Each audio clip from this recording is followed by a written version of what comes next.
Şerife'nin örgü dünyasına hoş geldiniz. Bugün ajurlu bir örnek göstermek istiyorum. Dilerseniz modelin tamamını kullanabileceğiniz gibi tek modeli özellikle bayan yeleklerinde ara model olarak da kullanabilirsiniz. Çiftli su yoluna benziyor ama görünümü de farklı, yapılışı da farklı bir model. Modelim 6 ilmek ile yapılıyor. 6, 12, 18 şeklinde 6 ilmeğin katlarını ayarlamalısınız. En son 2 tane ilmek ilave ediyoruz. Şu anda 20 ilmek hazırladım. Örgüme başlıyorum. Şu anda ilk sıradayım. Arka taraftayım. Kenar ilmeğini örmeden aldım. 1 ilmek düz ördüm. Başlangıçta 2 ilmek düz olarak arka yüzde örgü bitene kadar devam edecek. 2 ilmeği birlikte ters ördüm. Sonra ilk ilmeği bir kez daha ters ördüm. Tekrar 2 ilmeği birlikte ters ördüm. İlk ilmeği bir kez daha ters ördüm. Arada 2 tane düz ilmek örüyorum. Tekrar 2 ilmeği birlikte ters ördüm.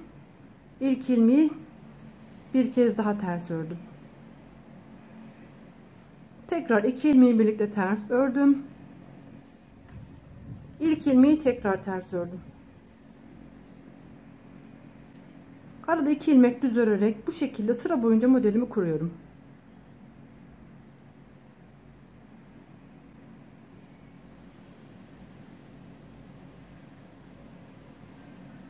Kalan 2 ilmeğimi düz örüyorum.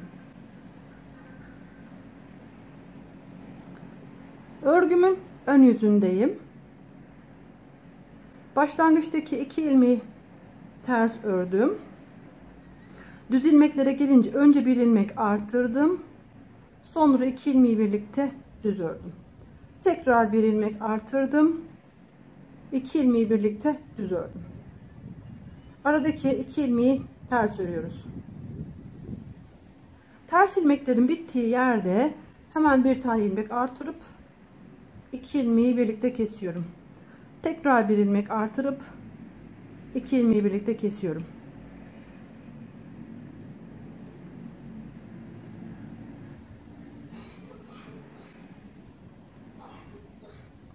Kalan 2 ilmeğimi ters örerek ön yüzde örgümü tamamlamış oldum. Tekrar örgümün arka tarafındayım. Başlangıçtaki 2 ilmeğimi düz olarak örüyorum. Ters ilmeklere gelince 2 ilmeğimi birlikte ters örüyorum.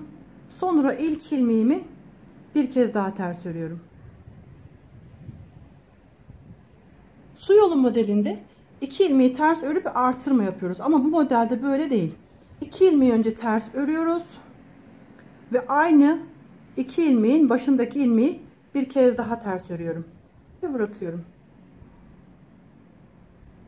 Arada 2 tane düz ilmeğimiz devam edecek.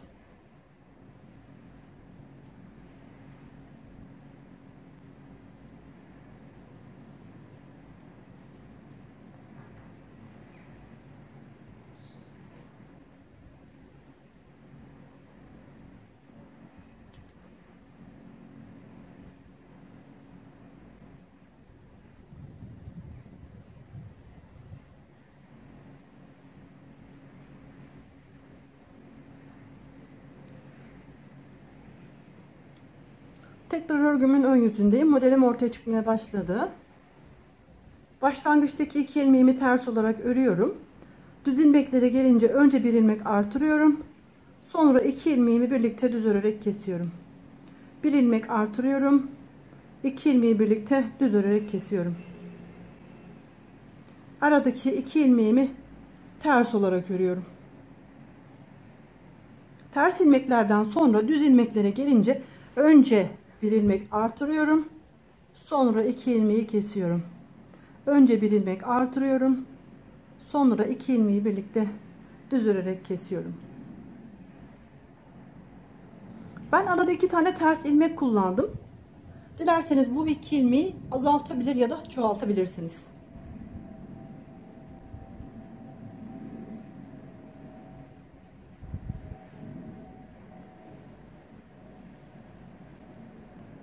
Bir kez daha arka yüzden görerek modelimizi tamamlayalım. Başlangıçtaki 2 ilmeğimiz düz olarak devam edecek. Burada artırdığımız ilmek ikinci, önde ters ilmeğim var. Bu 2 ilmeği birlikte ters örüyorum. Sonra ilk ilmeği bir kez daha ters örüyorum. Tekrar 2 ilmeği birlikte ters örüyorum. İlk ilmeği tekrar ters örüyorum.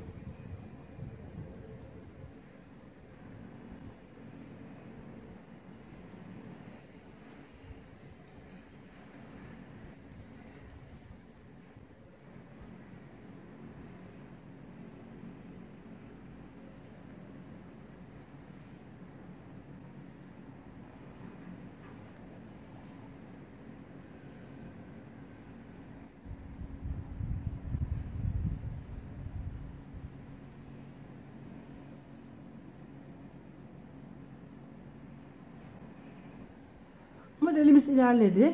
Çift katlı Alize Angora Gold ile çalıştım. Modelimiz ilerlediği zaman bu aradaki ters ilmeklerin sayısı arttıkça ters ilmekler modeli toparlayarak yanındaki modele 3 boyutlu bir görünüm kazandıracak. Aynı zamanda da örgüyü toparlayacak.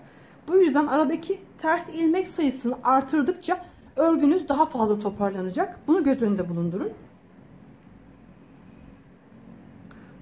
Bu modeli tek model haliyle bayan yeleklerinde modellerin arasında ara örnek olarak rahatlıkla kullanabileceğiniz gibi bu haliyle de kullanabilirsiniz. İster etol şal yaparsınız, ister yazlık bluzlar yaparsınız. Her türlü örgüye uygun olacaktır. Burası örgümüzün arka tarafı.